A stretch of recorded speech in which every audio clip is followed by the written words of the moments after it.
After years of saying he couldn't bring his family to Britain because of security concerns, after losing a devastating High Court battle, after claiming his worst fears had been confirmed, Prince Harry just got exactly what he's been demanding. His security is being reinstated. The excuse he's used repeatedly, the reason he's given in interviews, in court documents, in private letters, it's gone. The UK government's Royal and VIP Executive Committee has conducted a fresh risk assessment, and sources are calling it a done deal. Quote, "It's now a formality, security is now nailed on for Harry." So here's the question nobody's asking, but everyone should be. What happens when the excuse disappears? What happens when the barrier he's been citing for 5 years suddenly gets removed? Because this isn't just about armed police protection. This is about whether Harry's concerns were genuine or convenient. This is about Archie and Lilibet meeting their grandfather, who's battling cancer. This is about whether reconciliation was ever really possible, or if security was just the easiest explanation for a decision already made. Today we're breaking down how Harry won this battle, what changed behind the scenes, why the government reversed course, and most importantly, what this means now that his primary excuse for staying away from Britain has been eliminated. Let's get into it. The security battle timeline. To understand why this reversal is so significant, you need to understand the journey Harry's been on since 2020. This wasn't a quick legal skirmish. This was a multi-year war fought on multiple fronts, and it reveals a lot about his priorities. When Harry and Meghan stepped back from royal duties in January 2020, they lost their taxpayer-funded security protection. That's the Metropolitan Police armed officers who provide 24/7 protection to senior working royals. Harry immediately challenged this decision. His argument was straightforward. His threat level hadn't changed just because his job title had. The committee responsible for these decisions is RAVEC, the Royal and VIP Executive Committee. It's made up of senior representatives from the Home Office, the Metropolitan Police, and the Royal Household. They determine who gets publicly funded armed protection based on intelligence assessments, exposure levels, and operational proportionality. Harry's lawyers argued that RAVEC's decision was unlawful and unfair. They claimed Harry wasn't asking for preferential treatment, just for RAVEC to follow its own written policies. The crux of the argument was that Harry had been designated as high risk, scoring just below Queen Elizabeth herself on security threat assessments. One night he had full protection, the next night it was gone, without what Harry's team considered proper assessment. In February 2024, Harry lost his initial High Court challenge. The court ruled that RAVEC had the authority to make these decisions and that their process, while perhaps not perfect, wasn't unlawful. Harry appealed. In May 2025, he lost that appeal too. The judgment was described as devastating by those close to him. After that loss, Harry gave a BBC interview where he said something that would become central to this entire narrative. He stated, "I can't see a world in which I would bring my wife and children back to the UK at this point." He added that he loved his country, despite what some people in that country had done, but the security situation made family visits impossible. That statement became his position. Security wasn't just about his safety, it was the barrier preventing Archie and Lilibet from knowing their British heritage, from meeting their grandfather the king, from experiencing the country Harry grew up in. It was the reason, he said, that reconciliation remained out of reach. But here's where it gets interesting. After losing in court twice, Harry didn't give up. Instead, he changed tactics. In September 2025, during a visit to the UK for the Well Child Awards, something happened that would shift the entire conversation. Harry was given police protection for just 1 day during that visit. During the event, a female stalker who had previously made threats online managed to access a secure zone at the awards ceremony. 2 days later, the same woman got within, as reports described it, a stone's throw of Harry. One of his private security staff, an army veteran, had to step in to protect him. Harry documented these incidents, he compiled evidence, and in December 2025 he wrote directly to the Home Secretary, Shabana Mahmood. The letter reportedly told the ministry to abide by its own rules. Specifically, Harry pointed out that RAVEC's own guidelines stated that the Risk Management Board should assess each member of the royal family annually. The Sussex family hadn't received a formal security risk review since 2019. That was 6 years without assessment. This created what legal analysts are calling a procedural gap. Harry wasn't challenging the court's authority anymore. He was pointing out that the government wasn't following its own established procedures. Governments are far more likely to revisit process failures than discretionary rulings upheld by courts. In December 2025, RAVEC instructed its Risk Management Board to conduct the first official review of Harry's threat level since 2020. That review has now been completed. According to multiple sources speaking to outlets including the Daily Mail, People magazine and others, the assessment found that Harry does indeed meet the threshold for armed protection. A Home Office source stated that security is now nailed on for Harry. People magazine reported that the government is making positive moves toward reversing the decision. Multiple insiders have described the outcome as a formality at this point. This represents a complete reversal from where things stood just 8 months ago when Harry lost his final appeal. Why the government changed course? So what actually changed? Why would the government reverse a decision that had been upheld twice in court? The answer reveals something important about how Harry's legal strategy evolved. First, there's the procedural argument. By pointing out that RAVEC hadn't conducted annual reviews as its own policy required, Harry created leverage that didn't exist in his previous court challenges. He wasn't arguing the courts were wrong. He was arguing the government wasn't following its own rules. That's a much easier position for a government to adjust on without appearing to capitulate or undermine judicial authority. Second, there's documented evidence of ongoing threats. The September 2025 stalker incidents weren't hypothetical risks or abstract threat assessments. They were concrete security failures that happened while Harry was under supposedly adequate protection.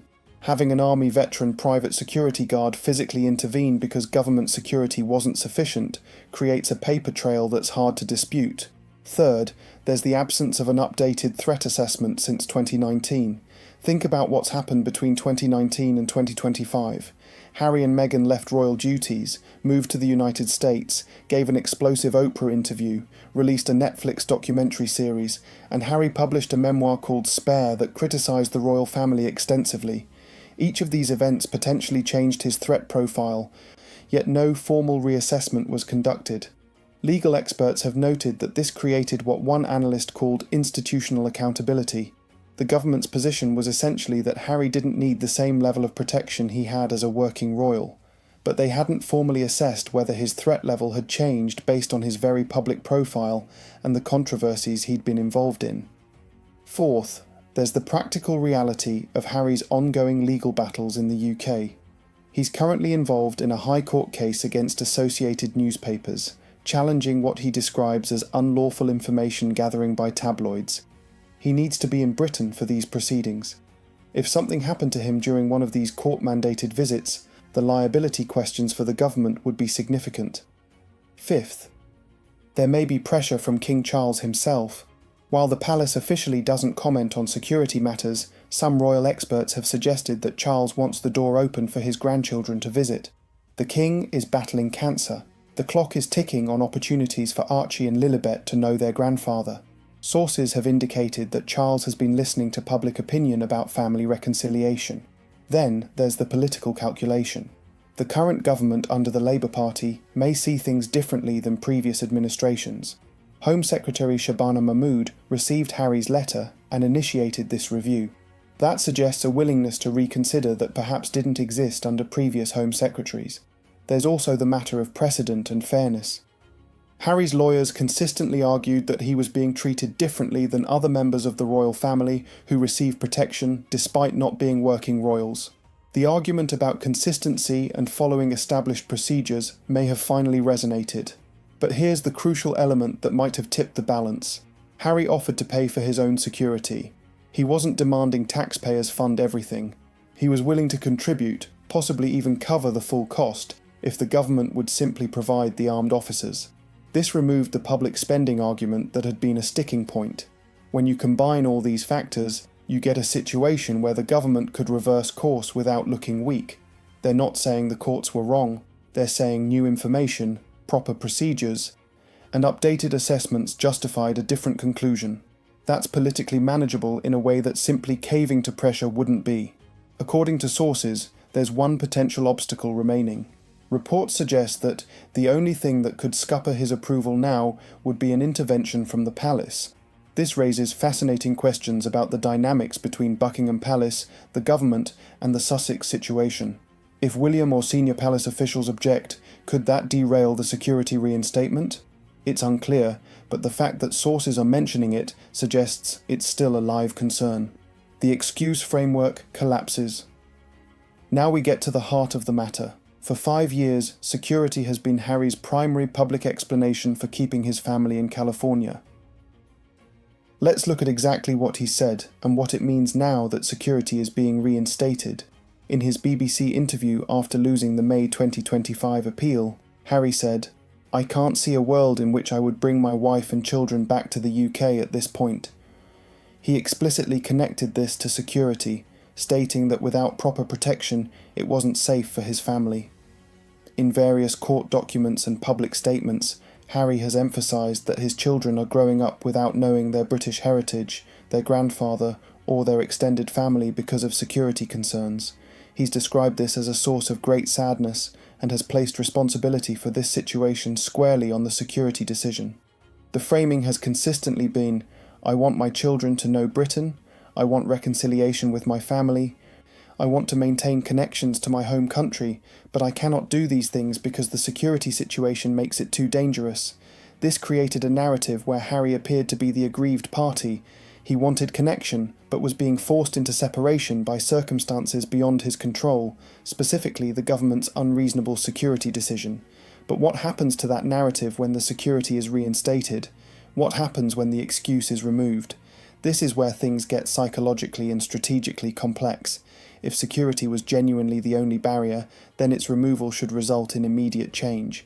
We should see Harry making plans to bring Archie and Lilibet to meet their grandfather. We should see extended family visits being scheduled. We should see a different dynamic with the royal family. But if security was a convenient explanation rather than the actual barrier, then its removal creates a different problem. Now Harry either has to deliver on the reconciliation and family connection he said security prevented, or he has to find new explanations for why he's still keeping his distance. Think about it from Harry's perspective. For 5 years he's had this ready-made, sympathetic explanation. "I would love to bring my children to visit their grandfather, but the government won't provide adequate security, so it's simply not safe." That's a position most people can understand and sympathise with, even if they disagree with other choices Harry has made. But if security gets reinstated and Harry still doesn't bring his family over regularly, what does that tell us? It tells us that security might not have been the real issue. It might have been the easiest issue to point to publicly, while the real barriers were things Harry couldn't or wouldn't articulate. What might those real barriers be? They could include Meghan's comfort level with returning to the UK, regardless of security. She's been clear about her difficult experiences with the British media and has described the environment as toxic. Security doesn't change the media presence or the public attention. The children's established life in California. Archie is 6, Lilibet is 4. They have routines, friends, schools, activities. Uprooting them for extended UK visits might be genuinely disruptive, security aside. Harry and Meghan's business and professional commitments in the United States. They have Netflix deals, Archewell Foundation responsibilities, and other ventures that require them to be based in California. The unresolved tensions with William and other family members. Security doesn't fix the relationship breakdowns that have occurred. Those require conversations, apologies, compromises, and work that Harry may or may not be ready to undertake. Harry and Meghan's desire to raise their children away from the royal system and British public life. This might be a choice they've made that has nothing to do with security and everything to do with the kind of childhood and life they want for Archie and Lilibet. The problem with all these alternative explanations is they're harder to sell publicly. "We're not bringing our children to meet their grandfather because we're busy with Netflix projects" doesn't generate the same sympathy as "we can't come because the government won't provide security." This is why the security reversal is so revealing. It removes the shield Harry has been using to explain choices that might have other motivations. It forces honesty about what the actual barriers to reconciliation and family connection might be. Now, to be fair to Harry, it's entirely possible that security was a genuine concern and that its reinstatement will lead to meaningful change. Perhaps we'll see Archie and Lilibet visiting the UK regularly. Perhaps there will be genuine efforts at reconciliation with William and the broader family. Perhaps the barrier really was just security, and its removal will open doors that have been closed. But the coming months will be telling. We'll see through actions rather than statements what role security actually played in Harry's decision-making. King Charles and the grandfather factor. There's an element to this situation that adds urgency and emotional weight. King Charles's cancer diagnosis. This isn't an abstract family dispute that can be resolved over years. This is a grandfather potentially running out of time to know his grandchildren. Charles was diagnosed with cancer in February 2024. While the palace has been relatively tight-lipped about specifics, we know he's undergoing treatment. We know his public schedule has been adjusted. We know this is serious. In September 2025, Harry flew to the UK and had a brief private meeting with his father. This was described as their first meeting in the same room since the cancer diagnosis. Reports suggested it was brief but cordial. It represented a crack in the wall of separation. According to reports, the security review and potential reversal may create an opportunity for Harry and his children to reunite with King Charles, who continues his cancer treatment. Archie is 6 years old, Lilibet is 4. They reportedly haven't seen their grandfather since they were infants. They're growing up in California with limited connection to half of their heritage. Every month that passes is time they won't get back, experiences with their grandfather they won't have, memories that won't be made. From Charles's perspective, this must be incredibly painful. He's the King of England, but he can't see his own grandchildren. He's battling a serious illness with no guarantee of how much time he has, and 2 of his grandchildren are essentially strangers. Some royal commentators have suggested that Charles may have been applying quiet pressure behind the scenes for the security situation to be resolved. One expert stated that if the security is officially reinstated, it could open the door for a more united royal family, suggesting Charles wants to ensure his sons will support each other and the institution. But here's the complexity. Even if security is reinstated, will Harry bring the children? And if he does, will it be a brief visit or something more substantial? Will Archie and Lilibet actually get to develop a relationship with their grandfather, or will this be occasional, awkward encounters? There's also the question of Meghan's involvement. She has not returned to the UK since the funeral of Queen Elizabeth II in September 2022. That's over 3 years of complete absence. If Harry brings the children without Meghan, what message does that send? But if Meghan's presence is required for the children to come, and she's unwilling to return, then security reinstatement might not change anything. The grandfather factor creates a moral dimension to this situation. Whatever you think of Harry's choices or the royal family's dynamics, keeping grandchildren from a grandfather battling cancer seems objectively sad. If security was the only barrier and it's now being removed, then there's a moral imperative to facilitate that relationship while there's still time. But if other factors are actually driving the separation, then the grandfather factor becomes something different. It becomes a point of leverage or a source of guilt, depending on your perspective. Royal experts have noted that Charles has been described as desperate to meet his grandchildren properly. He reportedly wants to know them, to be part of their lives, to pass on family history and traditions. But he's also the king. He has limited ability to simply fly to California for extended visits. The relationship requires Harry and Meghan to bring the children to him. The security reinstatement removes Harry's excuse for not facilitating this. It will become clear very quickly whether the grandfather relationship was genuinely something Harry wanted but couldn't enable, or whether it's been a secondary priority disguised by security concerns. The William factor and palace dynamics. One detail in the reporting about Harry's security reinstatement stands out. Sources stated that the only thing that could scupper his approval now would be an intervention from the palace. This raises critical questions about William's role and broader palace dynamics. William and Harry's relationship is, by all accounts, deeply fractured.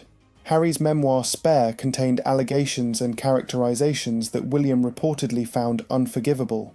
There have been reports of William being furious about various Sussex revelations and decisions.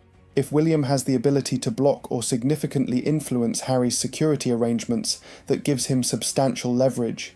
It also raises questions about whether reconciliation between the brothers is possible or even desired by both parties. Think about it from William's perspective. Harry left royal duties, criticised the institution publicly, made money from revealing private family matters, and caused significant stress during a period when both their father and Catherine have been dealing with serious health issues. William has reportedly described feeling betrayed and has little interest in rebuilding trust quickly. Now Harry's security is being reinstated, potentially paving the way for more frequent UK visits. Does William want Harry around more often? Does he want Archie and Lilibet integrated into family events?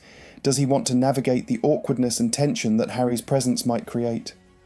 Some reports have suggested William is trying to limit Harry's inheritance or financial benefits from the family.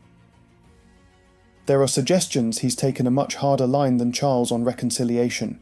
If William believes Harry should face consequences for his choices, then facilitating Harry's return through security reinstatement might not align with that position. However, there's a counter-argument. William may recognise that their father wants to know his grandchildren and that Charles's time may be limited. William may be willing to set aside his own feelings about Harry to give his father what he wants, particularly given the cancer diagnosis. The palace's official position on security has always been that they don't comment on such matters. But behind the scenes, the royal household is part of Ravec. They have input into these decisions. If senior palace officials, potentially including William's office, express strong views about Harry's security arrangements, those views carry weight. This creates a fascinating dynamic where Harry's security isn't just a government decision or a legal matter. It's entangled with family politics, institutional concerns, and personal grudges. The fact that sources are specifically mentioning palace intervention as a potential obstacle suggests this is a real consideration, not just speculation. There's also the question of public perception and institutional image. The royal family has been through a challenging period with Harry and Meghan's departure, the Oprah interview, the Netflix series, Spare, and now the ongoing health issues.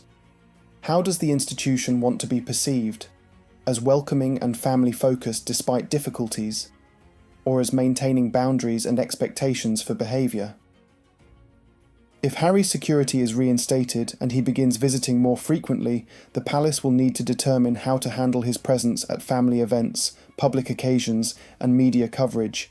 Every interaction will be scrutinised. Every seating arrangement, every photograph, every moment of body language will be analysed for signs of reconciliation or continued tension. William, as the heir to the throne and increasingly the operational leader of the family given his father's health, has significant influence over how these dynamics play out. His willingness or unwillingness to accommodate Harry's presence will shape what reconciliation, if it happens, actually looks like. What happens next? So we've established that Harry's security is being reinstated, that this removes his primary public excuse for keeping his family in California, and that there are complex family and institutional dynamics at play. What actually happens next? What should we be watching for? First, watch for the official announcement. Right now we have sources and reports, but no formal government statement. When that comes, the exact terms matter. Is this full automatic protection like working royals receive, or is it case by case as needed? Does it extend to Meghan and the children automatically, or does each family member require separate assessment? The details will reveal how complete this reversal actually is. Second, watch Harry's next UK visit. He's expected back in late January 2026 for his court case against Associated Newspapers. How is his security handled during that visit? What's his demeanour when discussing the security arrangement? Does he acknowledge the change or continue to express concerns? Third, watch for any announcements about family visits with the children. If security truly was the barrier, we should hear within weeks or months about plans for Archie and Lilibet to visit the UK, particularly to see their grandfather. The speed and enthusiasm of these announcements will tell us a lot about whether security was the real issue. Fourth, watch Meghan's response. Does she return to the UK with the children? Does she make any public statements about the security situation being resolved? Her willingness to re-engage with Britain will be a major indicator of family dynamics moving forward. Fifth, watch for shifts in the Harry and Meghan brand and messaging. They've built a narrative around being forced out, being unsupported, and being unable to safely return. If security is resolved, does that narrative change? Do they acknowledge that one of their major grievances has been addressed? Sixth, watch for William and Catherine's response, both publicly and through palace sources. Are there gestures toward reconciliation? Are there signs of continuing distance? The heir's position will significantly influence how any reconciliation unfolds. Seventh, watch the media coverage in both the UK and US. British tabloids have been largely critical of Harry and Meghan.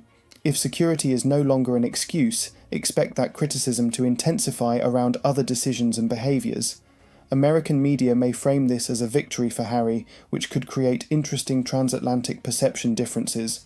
Eighth, watch for Harry's other legal battles and how they interact with his security situation. He's fighting multiple cases against media outlets. Success in the security arena might embolden him in these other fights, or it might provide an off-ramp where he's gotten something he wanted and can de-escalate elsewhere. Ninth, watch for any change in Harry's charitable and professional UK engagements. Will he resume patron roles he stepped back from? Will he increase his presence at events like Invictus Games UK activities or Wellchild? His level of engagement will indicate whether security reinstatement translates to actual increased UK presence. Finally, watch the next 6 to 12 months for patterns. One visit doesn't mean reconciliation. Occasional presence doesn't mean relationship repair. We need to see sustained engagement, genuine efforts at rebuilding family bonds, and follow through on the stated desire to have the children know their British family. Here's my prediction. We'll see some initial increase in Harry's UK presence. There may be a visit with the children that gets significant media coverage. There will be photos with Charles that suggest family healing, but the deeper issues, particularly with William and the institution, won't be resolved quickly or easily. Security was a real concern, but it was also a convenient explanation for separation that had other causes too. The real test will be whether Harry and Meghan are willing to do the harder work of relationship repair now that the easy excuse is gone. That work requires humility, compromise, setting aside grievances, and accepting that the other side has legitimate perspectives too. It remains to be seen whether they're ready for that. Conclusion. So let's bring this all together. Prince Harry has reportedly won his battle for UK security after years of legal fights, devastating court losses, and very public statements about safety concerns preventing him from bringing his family to Britain. The Royal and VIP Executive Committee has conducted a fresh risk assessment. Sources say it's a done deal, and armed protection is being reinstated. This is a significant reversal from where things stood just 8 months ago. It represents a victory for Harry's legal strategy of pointing out procedural failures rather than continuing to challenge the courts directly. It validates his concerns about being assessed under the government's own guidelines, and it removes the primary excuse he's been using for 5 years about why his children don't know their British family. But here's what this moment really reveals. We're about to find out what Harry's priorities actually are. If security was genuinely the barrier, then its removal should lead to immediate, meaningful change. We should see Archie and Lilibet in the UK meeting their grandfather who's battling cancer. We should see sustained efforts at reconciliation. We should see the family connection Harry has claimed to want, but said he couldn't safely enable. If those things don't happen, or happen only minimally, then we'll know that security was a convenient explanation for choices driven by other factors. Those factors might include Meghan's comfort level, the children's established California life, ongoing tensions with William, or simply the decision to raise the kids away from royal life. All of those are legitimate considerations, but they're harder to explain publicly than security concerns. The coming months will be telling. Actions will matter more than statements. Follow-through will reveal more than promises. We'll see whether the security battle was about safety and family connection, or whether it was about having a publicly sympathetic explanation for maintaining distance from an institution and family that Harry has complicated feelings about. For King Charles, battling cancer and desperately wanting to know his grandchildren, this represents potential hope. The barrier his son has been citing is being removed. The door is opening. Whether Harry walks through it and brings his family with him will determine whether this security victory translates to actual family healing. For William and the institution, this creates new challenges. They'll need to navigate Harry's increased presence if it materialises. They'll need to determine what reconciliation looks like and whether they're even seeking it. They'll need to balance Charles's wishes with institutional interests and personal feelings. For Harry and Meghan, this is a moment of truth. They got what they asked for on security. Now they need to demonstrate that security was actually the issue, or acknowledge that other factors are driving their choices about UK engagement and family relationships. The excuse is gone. The barrier has been removed. What happens next will tell us everything we need to know about what Harry's security battle was really about. Was it about safety and family, or was it about having an explanation that avoided harder truths? We're about to find out. And that makes the next 6 months of royal watching absolutely fascinating. Thanks for watching. Let me know in the comments what you think will happen now that Harry's security is being reinstated. Will we see Archie and Lilibet in the UK regularly? Will there be meaningful reconciliation with William? Or will new excuses emerge to explain why not much actually changes? Drop your thoughts below, hit that like button if you found this analysis valuable, and subscribe for more royal coverage as this story develops.